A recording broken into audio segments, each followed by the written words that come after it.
Hello বন্ধুরা, আশা করি সবাই ভালো আছে। অনেক দিন পরে আমি একটা ব্লগ বানাবো।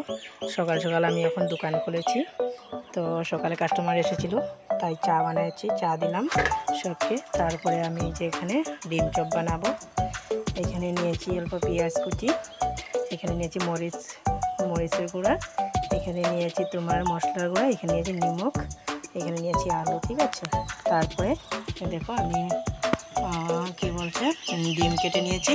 এইখানে ডিমটা চপ বানাবো, যে চপের জন্য এখানে গুলাগুলি রেখেছি। ঠিক আছে, তারপরে সকাল সকাল ঘুগনি চুগনি সব বানিয়ে নিয়েছি। আমার দোকানে খোলা হয়ে গেছে। তারপরে এখানে ফুচকা আমি সব বিক্রি করি, তো ফুচকার জন্য। তারপরে এখন আমি এগুলো বানাবো, তারপরে তোমাদেরকে দেখাবো। তারপরে এই যে আমার আলু চপ ডিম চপ বানায় রেডি করেছি, এখানে গুলাগুলো আছে।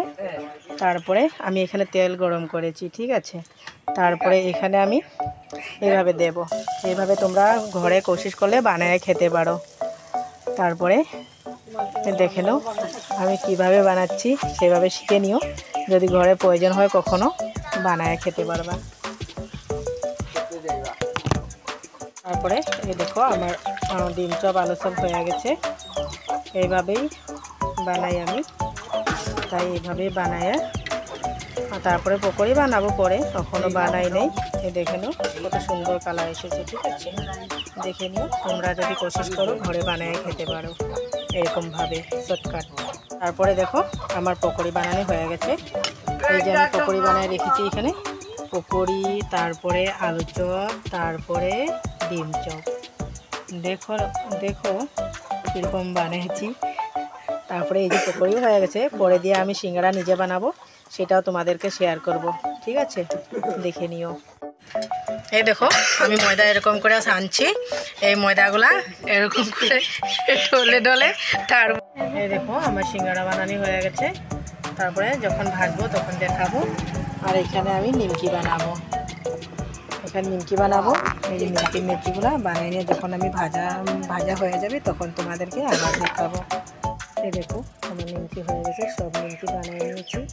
এখানে সিঙ্গারাও বানিয়ে নিয়েছি, সবগুলো ভাজাভাজি করবো। এখন ভাজাভাজি করে তোমাদেরকে দেখাবো। এই দেখো আমার ভাজা হয়ে গেছে, এখন আমি নামায় দেবো। বেশিক্ষণ লাগে নাই ভাজতে, তো বলে 15-20 মিনিট লেগেছে, তার জন্য ভাজা হয়ে গেছে। এখন আমি নামিয়ে দেবো, তারপরে নিমকিগুলো ভাজবো। দেখো আমি নিমকিগুলোই মাত্র দিলাম, দেওয়ার পরে এখন এটা ভাজা ভাজা হয়ে গেলে উঠিয়ে নেব। এই দেখো আমার নিমকি ভাজা হয়ে গেছে, নিমকিটা এখন নামায় নেব। তারপরে আমি তোমাকে কাছে শেয়ার করব। দেখো আমার নিমকির কালারটা কীভাবে কি সুন্দর হয়েছে। এটা আমার নিমকি হয়ে গেল। তারপরে দেখি আরও কি বানাই, বলতে পারছি না, আরও কাজকর্ম আছে, সেগুলো করব। তারপরে তোমাদের সাথে শেয়ার করব, আগে দেখাবো, পরে লাস্টে দিয়ে দেখাবো। এই দেখো আমার সিঙ্গারা বানানি নিমকি বানানি হয়ে গেছে আমার দোকানের জন্য। আমি নিজেই করি এসব নিজে করেই, আমি নিজেই দোকানদারি করি। পরে শেয়ার করব তোমাদের সাথে।